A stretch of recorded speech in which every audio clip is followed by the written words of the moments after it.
来看新竹德北有一间幼儿园附设置顾婴中心，有一个1岁半囡仔渡水死亡。囡仔步落水池的时阵，老师拢无发现，送病院了后，有援救无回来。即马这新竹县政府呢，要组成专案小组进行调查。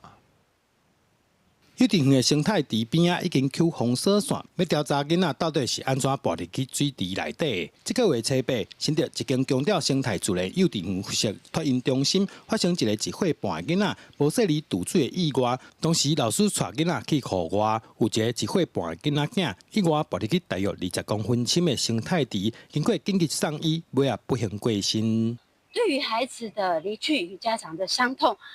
我们感到万分的愧疚与自责。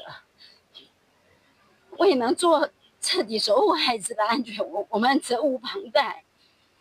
我们愿意诚实面对，依法承担一切的责任。根据了解，东港市幼稚园老师带9个学生囡仔去水池边啊进行活动，囡仔亲像是无细里对水池啊边的空棚爬落去，因为老师第一时间无发现。 等囡仔救起来时阵，已经无喘气。新竹县政府表示，目前除了要求托婴中心向家长说明以外，托婴中心捌伫拜三向县府申请停业，说来去来协助其他家长，把囡仔转去到北京幼稚园。另外，我们也立即至托婴中心的现场查扣监视器的画面。